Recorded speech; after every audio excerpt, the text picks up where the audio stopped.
యోసేపు అని చెప్పుకున్నాం. రెండవదిగా పాపమునకు దూరమైన యోసేపు అని చెప్పుకున్నాం. గత వారంలో దేవుడు తోడుగానున్న యోసేపు అని చెప్పుకున్నాం. ఈరోజు దేవునిని గణపరిచిన యోసేపు. చెప్పండి ఎవరు? దేవునిని గణపరిచిన యోసేపు. ఆదికాండ గ్రంథం 41వ అధ్యాయము 15-16 వచనాలు చదువుకుందాం. ఆదికాండ గ్రంథం 41వ అధ్యాయము 15-16 వచనాల్లో ఫరో యోసేపుతో, నేను ఒక కల కంటిని, దాని తలపోగలవాడెవరును లేరు. నీవు విన్న ఎడల దాని భావమును తెలుపగలవని వింటునని అతనితో చెప్పినందుకు యోసేపు, అది నా వలన కాదు, దేవుడే ఫరోకు క్షేమకరమైన ఉత్తరమిచ్చునని ఫరోతో చెప్పెను. దేవునికి స్తోత్రం కలుగును గాక. ఇక్కడ మనం చూస్తే ఫరో ఒక కళ వచ్చింది. ఈ స్టోరీ అంతా మనకు తెలిసింది, బాగా ఇరిగిన వారమే. ఫరోకు ఒక కళ వచ్చింది. ఏంటి ఆ కళ అంటే, కళ వచ్చింది కానీ కళ యొక్క భావం చెప్పగలగడానికి ఎవరికి కూడా శక్తి సామర్థ్యాలు లేవు ఆ ప్రాంతంలో ఉన్న వారికి. ఫరో పిలిచాడు, అక్కడున్న వారందరిని పిలిచాడు, జ్ఞానులైన వారిని పిలిచాడు, అనేక మందిని ఏర్పాటు చేసి, ఇదిగో నా కళభావం చెప్పగలిగేటువంటి వారు ఎవరైనా ఉన్నారా అంటే ఎవరు కూడా, ఆయన దేశంలో ఉన్నటువంటి జ్ఞానులు ఎవరు కూడా ఆయనకు వచ్చిన కళ చెప్పే ఆ అర్హత ఎవరికీ లేదు ఆ ప్రాంతంలో ఉన్న వారికి. అయితే మనం ఆలోచన చేస్తే అక్కడ ఒక ఆయన ఉన్నాడు, యోసేపు అనే ఆయన ఉన్నాడు. ఆయన మాత్రమే కళ యొక్క భావం చెప్పగలవాడు అని వర్తమానం విన్నాడు. ఆ వర్తమానం ఎలా వచ్చిందో అవన్నీ మనం చెప్పడానికి సమయం చాలా అయిపోయింది కాబట్టి నేను ముందుకెళ్ళట్లేదు. మొత్తానికి ఆ వార్త తెలుసుకున్న వెంటనే యోసేపును పిలిపించుకున్నాడు. యోసేపు అప్పటి వరకు ఎక్కడున్నాడు? జైల్లో ఉన్నాడు. జైల్లో ఉన్న యోసేపును పిలిపించుకున్నాడు. యోసేపుతో చెప్తున్నాడు, ఫరో, ఓ యోసేపు, నీవు కళ యొక్క భావం చెప్పగలవాడు అని నేనున్నాను అన్నాడు. అయితే యోసేపు ఏం చెప్తున్నాడో చూడండి. ఏమన్నాడు యోసేపు? 16వ వచనం, అది నా వలన కాదయ్యా, దేవుడే నీకు క్షేమకరమైన ఉత్తరం ఇస్తాడు. అది నా వల్ల అయితే కాదయ్యా, కలభావం చెప్పగలిగిన శక్తి సామర్థ్యం నా ప్రభుదే అని చెప్తా ఉన్నాడు. అది దేవునికి స్తోత్రం కలుగునగా. కలభావం చెప్పగలిగే శక్తి సామర్థ్యం నా దగ్గర లేదు, నేనే పాటి వాడిని ఆ భావం చెప్పడానికి. నా దేవుడే నీకు క్షేమకరమైన ఉత్తరము ఇస్తాడు అని ఫరో ముందు, ఒక అన్యరాజు ముందు, ఒక భక్తుడైనటువంటి యోసేపు దేవునిని గణపరుస్తున్నాడు. దేవునికి స్తోత్రం కలుగును గాక. సమూయేలు మొదటి గ్రంథం 2వ అధ్యాయం 30వ వచనంలో, నన్ను గణపరుచు వారిని నేను గణపరచుదునన్నాడు. మనం ఎక్కడున్నా, ఏ స్థలములో ఉన్నా, ఏ ప్రాంతంలో ఉన్నా, ఏ విషయంలో ఉన్నా, ఎలాంటి సందర్భంలో ఉన్నా, సందర్భం ఏదైనా కానీ మనము మన దేవునిని గణపరిచే వారిగా ఉండాలి. అన్ని విషయాలలో, మాటలలో, క్రియలలో, పనులలో, చూపులలో మనము ఏమి చేసినా కూడా మన దేవునికి ఘనత తెచ్చే వారిగా ఉండగలిగితే దేవుడు మన అన్ని విషయాలలో కూడా ఘనపరిచేవాడిగా ఉంటాడు. దేవునికి స్తోత్రం కలుగును గాక. ఆ ఫరో ముందు నీవో నేను నిలబడి ఉంటే, అవును రాజు గారు కాబట్టి, నన్ను కాబట్టి పిలిచారు కాబట్టి, అవును నా వలన వద్దయ్యా అని చెప్పుకునే వారమేమో. కానీ భక్తుడైనటువంటి యోసేపు అలా చెప్పలే. అయ్యా, నా వల్ల ఏమీ కాదయ్యా, నాకు ఇచ్చిన ఈ శక్తి, నాకు ఇచ్చిన ఈ తెలివి, నాకు ఇచ్చిన ఈ జ్ఞానం, నా సమస్తానికి ఆధారమైనటువంటి నా ప్రభువే నాకు సహాయం చేస్తాడు. ఆ సహాయం ద్వారా నీకు భావాన్ని తెలియజేస్తానని దేవునిని గణపరిచిన యోసేపుగా మనం చూస్తూ ఉన్నాం. రాజుల 2వ గ్రంథం 5వ అధ్యాయం 1వ వచనంలో, ఇశ్రాయేలు దేశము నుండి వచ్చినటువంటి ఒక చిన్నది దేవునిని గణపరుస్తా ఉంది. నయమానికి వచ్చిన వ్యాధిని బట్టి ఆ ఇంటిలో పనిగా దాసీగా వచ్చిన ఆ చిన్నది చెప్తా ఉంది, అయ్యా, మా దేశంలో గొప్ప దైవజనుడు ఉన్నాడు, ఎలీషా అనే దైవజనుడు ఉన్నాడు, ఆయన దగ్గరకు మీకు వెళ్తే మీకు స్వస్థత కలుగుద్ది. నా దేవుడు మా యజమానికి ఉన్న కుష్టి రోగమును పోగొట్టగలిగే శక్తిని, సామర్థ్యాన్ని దైవజనుడి ద్వారా యజమానుడికి కలగజేస్తాడు అని ఆ ఇశ్రాయేలు దేశం నుండి వచ్చినటువంటి ఆ చిన్నది ఏం చేస్తా ఉంది? దేవునిని ఘనపరుస్తూ ఉంది. దానియేలు గ్రంథం 3:15 కూడా దానియేలు కూడా దేవునిని ఘనపరుస్తున్నాడు. ఆ రాజు అన్నాడు, నా చేతిలో నుండి మిమ్మల్ని ఎవడు విడిపించగలడు? మిమ్మల్ని విడిపించగలిగే శక్తి సామర్థ్యం ఎవరి దగ్గర ఉంది అంటే, అయ్యా నువ్వు విడిపించకపోయినా పర్వాలే, మా దేవుడు రక్షించడానికి సమర్థుడు. దేవునికి స్తోత్రం కలుగును గాక. ఈ రోజున దేవునిని ఆరాధిస్తున్న ఆరాధికులుగా ఉన్న మనం, దేవునిని ఎరిగిన పిల్లలుగా ఉన్న మనం, దేవునిని స్తుతించే బిడ్డలుగా ఉన్నట్టున్న మనము దేవునిని ఘనపరచే స్థాయిలో ఉంటున్నామా ఆలోచన చేసేటువంటి వారిగా ఉండాలి అని దేవుని యొక్క లేఖనం చెబుతోంది. భక్తుడైన దావీదు ఇలా ఉంటున్నాడు. కీర్తన గ్రంథం 118:28 భక్తుడైన దావీదు ఇలా ఉంటున్నాడు. కీర్తన గ్రంథం 118:28 ఇలా మాట్లాడుతూ ఉన్నాడు. 118వ కీర్తన 28వ నీవు నా దేవుడవు, నేను నీకు కృతజ్ఞతాస్తుతులను చెల్లించేదను అంటున్నాడు. నీవు నా దేవుడవు, నేను నిన్ను ఘనపరచేదను అంటున్నాడు. ఇక్కడ ఏమన్నాడు తెలుసా? నీవు నా దేవుడవయ్యా, నేను నీకు కృతజ్ఞతాస్తుతులు చెల్లిస్తానయ్యా. నీవు నా దేవుడవయ్యా, నేను నిన్ను ఘనపరుస్తానయ్యా అంటున్నాడు. ఈ రోజున మన దేవుడు ఎవరో? మనం అర్పించే స్తుతులు ఎవరికి అర్పిస్తున్నాం? మనం చెల్లించేటువంటి స్తోత్రాలు, వందనాలు ఎవరికి? ఈ రోజున దావీదు అంటున్నాడు, అయ్యా నీవు నా దేవుడు కాబట్టి నేను నీకు కృతజ్ఞతాస్తుతులు చెల్లిస్తున్నాను నాయన. నీవు నా దేవుడు కాబట్టి నిన్ను మాత్రమే నేను ఘనపరుస్తున్నాను ఆయన అని దేవునిని ఘనపరిచిన దావీదును చూస్తున్నాం. దేవునిని ఘనపరిచిన ఇశ్రాయేలు దేశం చిన్నదిని చూస్తున్నాం. దేవునిని ఘనపరిచిన దానియేలును మనం చూస్తున్నాం. దేవుని ఘనపరిచిన యోసేపును మనం చూస్తున్నాం. ఎవరైతే దేవునిని ఘనపరుస్తారో వారిని అంచెలంచెలుగా దేవుడు ఘనపరిచేవాడిగా ఉంటాడు అని దేవుని యొక్క వాక్యం చెబుతా ఉంది.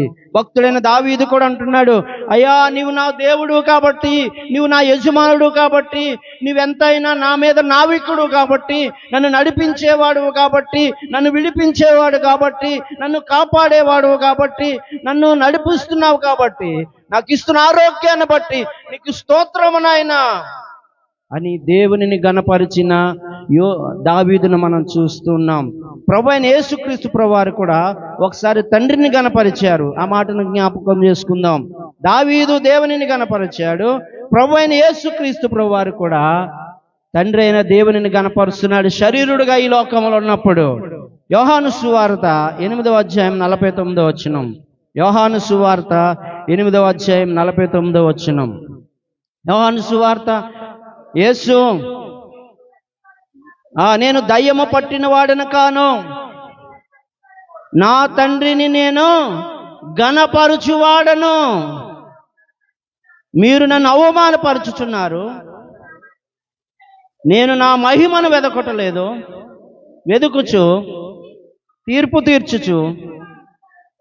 ఇక్కడ మనం చూస్తుంటే ప్రభువు కూడా చెప్తున్నాడు, నేను దయ్యము పట్టినటువంటి వాడిని కాదు కానీ నేను నా తండ్రిని ఘనపరచడానికి వచ్చినటువంటి వాడును అని ప్రభువు కూడా మనుష్య కుమారుడికి ఈ లోకంలో ఉన్నప్పుడు తండ్రి అయిన దేవునిని ఘనపరుస్తున్నాడు. దేవుడే మనుష్య కుమారుడిగా దిగి వచ్చినటువంటి ఆయన తండ్రిని ఘనపరచడం ఏంటి అంటే, ఆయన ఏది చేసినా ప్రాక్టికల్గా చేసి చూపించాడు యేసు ప్రభువారు. దేవునికి స్తోత్రం కలుగును గాక.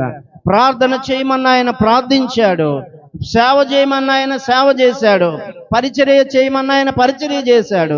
ఎంతగా తగ్గించుకున్నాడో అన్ని విషయాలలో యేసుక్రీస్తు ప్రభు మనకు మంచి గొప్ప మాదిరిగా మనం చూస్తూ ఉన్నాం. దేవునికి మహిమ కలుగును గాక. దావీదు నీవు నా దేవుడు కాబట్టి నేను ఘనపరుస్తానంటున్నాడు. యేసుక్రీస్తు ప్రభు వారు కూడా నేను నా తండ్రిని ఘనపరచడానికి వచ్చినటువంటి వాడును అని చెప్తా ఉన్నాడు. ఎలాగూ మనం దేవునిని ఘనపరచాలి, ఎలాగూ మనం దేవునిని ఘనపరచాలి అని ఆలోచన చేస్తే కీర్తన గ్రంథం 69:30 స్పీడ్గా ముందుకెళ్తా ఉన్నాను, మీరు ఫాలో అవడానికి ప్రయత్నం చేయాలని ప్రేమతో కోరుతున్నాను. కీర్తన గ్రంథం 69:30 కీర్తనలతో నా దేవుని నామమును స్తుతించదను, కృతజ్ఞతాస్తుతులతో నేను ఆయనను ఘనపరచెదను. ఎలాగూ దేవునిని స్తుతించడం అంటే పాటలు పాడడం ద్వారా దేవునిని స్తుతించినట్టు, ఇంకా కృతజ్ఞతాస్తుతులు చెల్లించడం ద్వారా దేవునిని ఘనపరిచిన దానవు అవుతావు. దేవుని యొక్క ఔన్నత్యాన్ని పాటల ద్వారా పాడి దేవుని నామాన్ని మహిమపరిచే వారిగా ఉండాలి. ఆయన పాటలు మన హృదయంలో నింపుకున్న వారికి ఉండాలి. మనం ఏ స్థలంలో ఉన్నా, ఎక్కడున్నా మనము దేవుని నామాన్ని స్తుతిస్తూ పాటలు పాడుతూ దేవుని నామాన్ని గణపరిచే వారిగా ఉండగలిగితే అన్ని విషయాలలో కూడా, నీ సమస్త విషయాలలో దేవుడు నిన్ను విడిపించి ఒక మంచి ఉన్నతమైన స్థాయికి తీసుకురావడానికి ఇష్టపడేటువంటి దేవుడిగా ఉన్నాడు. భక్తుడైన దావీదు అంటున్నాడు, కీర్తనలతో ఆయన నామాన్ని స్తుతిస్తాను, కృతజ్ఞతాస్తుతులతో నేను ఆయనను గణపరుస్తాను అంటున్నాడు. రెండవదిగా 105వ కీర్తన 1-2 వచనాలు. 105వ కీర్తన 1-2 వచనాలు. యెహోవాకు కృతజ్ఞతాస్తుతులు చెల్లించుడి, ఆయన నామమును ప్రకటన చేయుడి, జనములలో ఆయన కార్యమును తెలియచేయుడి, ఆయన గురించి పాడుడి, ఆయన ఆశ్చర్య కార్యములన్నిటినీ సంభాషణ చేయుడి. ఇక్కడ ఏం చేయాలట? జనములలో దేవునిని గణపరచాలి. దేవుడు మీ పట్ల చేస్తున్న ప్రతి మేలుకు జనములలో, సమాజములో ఎలుగెత్తి నా దేవుడు ఘనమైన కార్యాలు నా జీవితంలో చేస్తా ఉన్నాడు అని దేవునిని గణపరిచి వారిగా నేను ఉండాలి అని దేవుని యొక్క లేఖనం చెబుతోంది. జనములలో ఆయన కార్యములను తెలియజేసే వారిగా ఉండాలి, ఆయన గురించి పాడేవారిగా ఉండాలి, ఆయన గురించి కీర్తించే వారిగా ఉండాలి, ఆయన ఆశ్చర్య కార్యములన్నిటిని గురించి సంభాషణ చేసేవారిగా ఉండాలి. ఎందుకు ఇంటికాడ ఫ్యామిలీ క్రిస్మస్ ఏర్పాటు చేసుకోమన్నానంటే, దేవుడు మన పట్ల చేస్తున్న ప్రతి మేలులను బట్టి పాటల ద్వారా, వాక్యం ద్వారా, దేవుని యొక్క వాక్యం ద్వారా దేవుని నామాన్ని మనం గణపరిచినట్టు అవుద్ది. అక్కడ ఏ కుటుంబం అయితే దేవుని గణపరచడానికి ఇష్టపడుద్దో ఆ కుటుంబాన్ని దేవుడు బహుగా గణపరిచేవాడిగా ఉంటాడు. దేవునికి స్తోత్రం కలుగునుగా. జనములలో సందర్భం, అవకాశం ఉంది మనకు.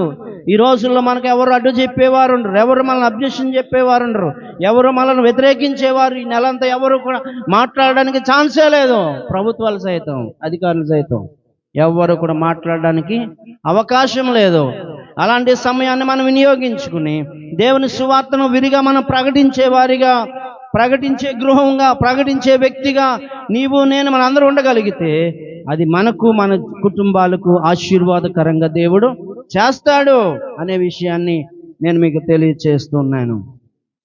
మా యొక్క మేనల్లుడు రాజేష్ గారు మాకు పరిచయమే. ఆయన మన మధ్యకు వచ్చి వాక్యం అందిస్తూ ఉంటారు. ఆయన రాజమండ్రిలో అపార్ట్మెంట్లో ఉంటాడు. రాజమండ్రిలో అపార్ట్మెంట్లో ఒక ప్లాట్ తీసుకుని అక్కడ ఉంటున్నాడు. అయితే 3 నెలలకు ఒకసారి ఇండియాకు వస్తూ ఉంటాడు. ఒక 3 నెలలు సౌదీ అరేబియాలో పనిచేస్తూ ఉంటాడు. మొన్న గతించినటువంటి ఒక 10 రోజుల కిందట ఫోన్ చేసి, మావయ్య మేము ఇప్పుడు చేసినా మా సొంత గ్రామం చెట్టిపేటలోనే కార్యక్రమాలన్నీ చేసాం, కానీ నేనుంటున్నటువంటి ఆ అపార్ట్మెంట్లో ఇప్పుడు వరకు ఏ విధమైన దేవుని గణపరిచే కార్యం చేయలేదు. దేవుడు నన్ను ప్రేరేపించాడు కాబట్టి ఈ సంవత్సరంలో, ఈ నెలలో, ఈ యొక్క డిసెంబర్ నెల 28వ తారీఖున దేవునిని గణపరిచే కార్యక్రమం ఒకటి ఏర్పాటు చేయాలి. ఎందుకంటే అపార్ట్మెంట్లో మధ్యలో ప్లే గ్రౌండ్ ఉంది, దాని మీద స్టేజ్ ఏమైనా ఉంటే ఏ కార్యక్రమాలను అక్కడ జరుగుతూ ఉంటాయి. ప్రతి వారు కూడా సంక్రాంతి కార్యక్రమాలు చేస్తున్నారు, వినాయకుడి కార్యక్రమాలు చేస్తున్నారు, దసరా కార్యక్రమాలు చేస్తున్నారు, ఏవేవో కార్యక్రమాలన్నీ చేస్తున్నారు, కానీ ఆత్మ సంబంధమైన కార్యక్రమం చేసేవారు ఒకరు లేరు. చాలా మంది ఉంటానుకున్నారు క్రైస్తవులు, ఎవరు చేయలేకపోతున్నారు. నేను చేయడానికి ముందుకు వెళ్తున్నాను, నా కొరకు ప్రార్థన చేయి. నా దేవుని నేను గణపరచాలనుకుంటున్నాను. నా కుటుంబంలో చేసిన మేలును వెల్లడి చేసి అనేక మందికి దేవుని యొక్క రాజ్య సువార్తను ప్రకటించాలని ఆశపడుతున్నాను. రేపు డిసెంబర్ 28వ తారీఖున ఫ్యామిలీ క్రిస్మస్ ద్వారా బహిరంగంగా దేవుని నామాన్ని మహిమపరచాలని ఆశపడుతున్నాను. ప్రార్థన చేయని దాని కొరకు మీరు సహకరించండి అని అన్నాడు. అలాగున మనం ఎక్కడున్నా, ఏ స్థాయిలో ఉన్నా, ఏ పరిస్థితిలో ఉన్నా, ఏ వీధిలో ఉన్నా, ఏ సందులో ఉన్నా, ఏ ఆఫీసులో ఉన్నా, మనమంటూ ఒక ప్రత్యేకమైనటువంటి వారిగా ఉండగలిగితే నీవిచ్చిన ప్రత్యేకతను బట్టి దేవుడు కూడా అన్ని విషయాల్లో నిన్ను ప్రత్యేకంగా చూస్తాడు. దేవునికి స్తోత్రం కలుగునుగాక. 1, కీర్తనలతో దేవుని నామాన్ని మనం గణపరిచే వారిగా ఉండాలి. రెండవదిగా ఆయన చేసిన కార్యాలను బట్టి, ఆయన చేసిన మేలులను బట్టి దేవునికి గణపరిచే వారిగా ఉండాలి. మూడవదిగా మనం చూస్తే సామెతల గ్రంథం 14వ అధ్యాయం 31వ వచనం. సామెతల గ్రంథం 14వ అధ్యాయం 31వ వచనంలో ఒక మాట,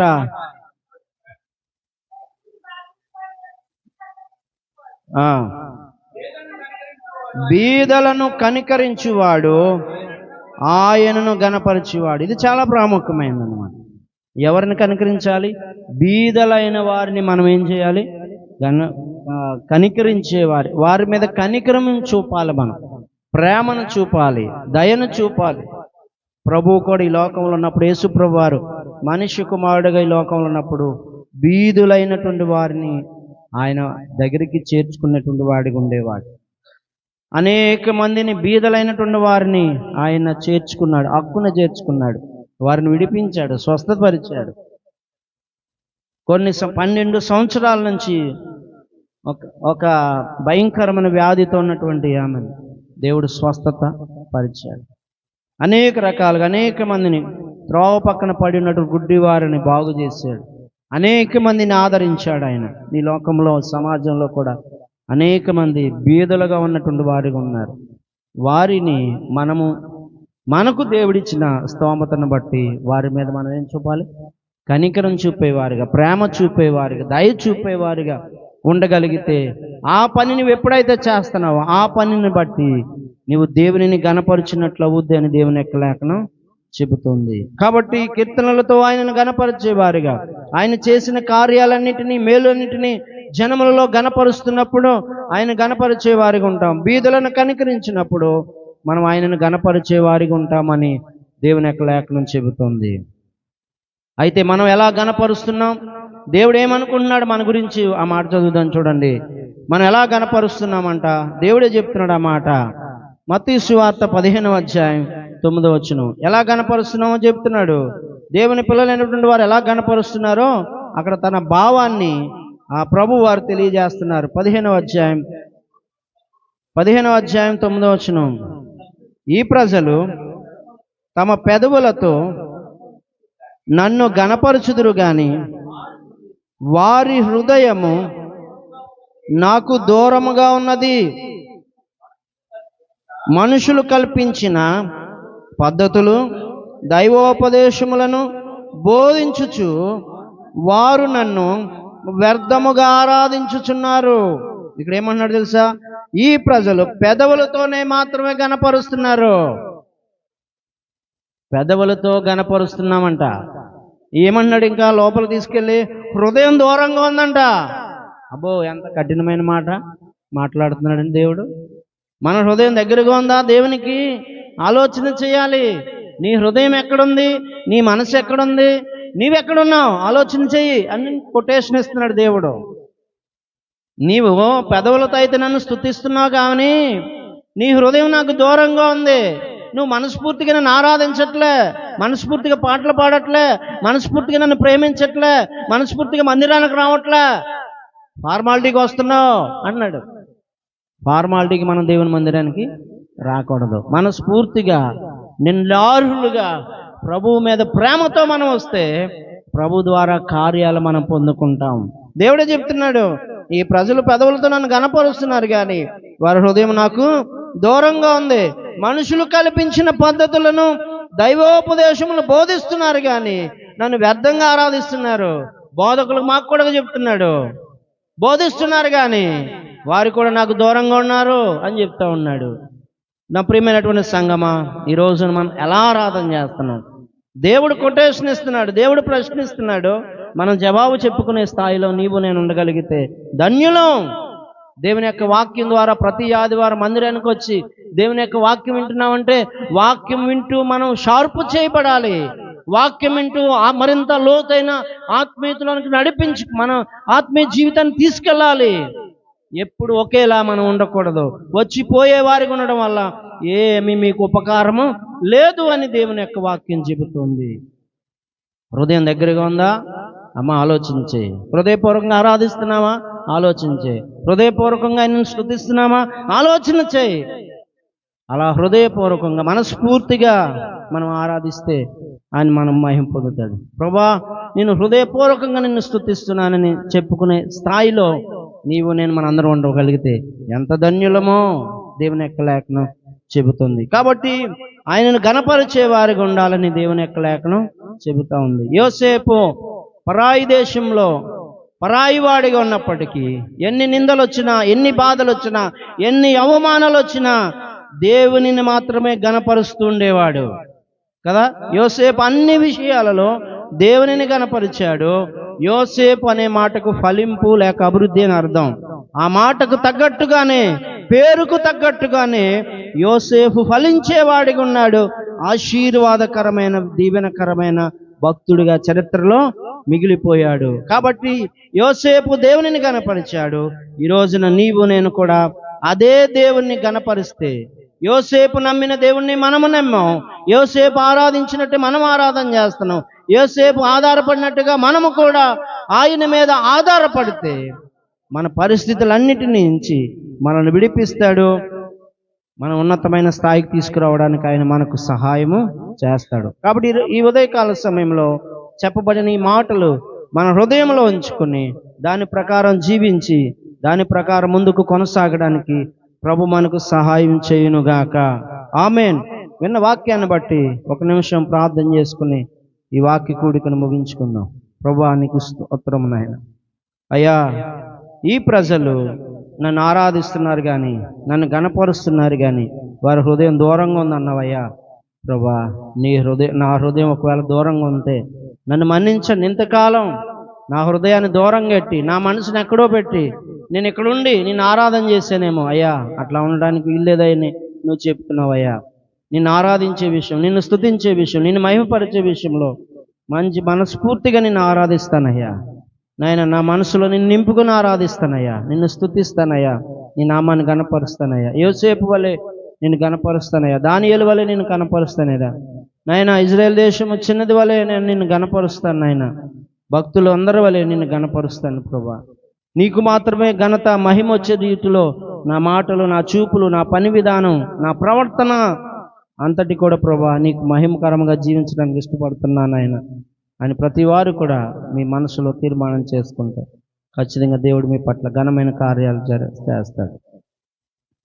ప్రేమ కలిగిన తండ్రి, నీకు వందనాలు అయ్యా. మీరు ఇచ్చిన వర్తమానాన్ని బట్టి నీకు స్తోత్రాలు చెల్లిస్తున్నాను. ఈ సమయంలో ప్రభా యోసేపు నిన్ను గణపరిచావు ప్రభా. గణపరిచిన యోసేపు నువ్వు గణపరిచావు, అందుని బట్టి నీకు స్తోత్రాలు. మేము కూడా నిన్ను గణపరిచే వారికి ఉండడానికి సహాయం చేయండి. ముందున్న రోజుల్లో నీ చిత్తమైతే మాకు ఇచ్చిన నూతన సంవత్సరంలో నిన్ను గణపరిచి, నిన్ను మహిమపరిచి, నిన్ను ఆరాధించి, నిన్ను గణపరిచే భాగ్యం మా అందరికీ దయచేయండి. ఇచ్చిన ఈ వర్తమానాన్ని బట్టి హృదయపూర్వకంగా స్తుతిస్తూ యేసు నామములో స్తోత్రాలు చెల్లించి ప్రార్థిస్తున్నాను పరమ తండ్రి. ఆమేన్.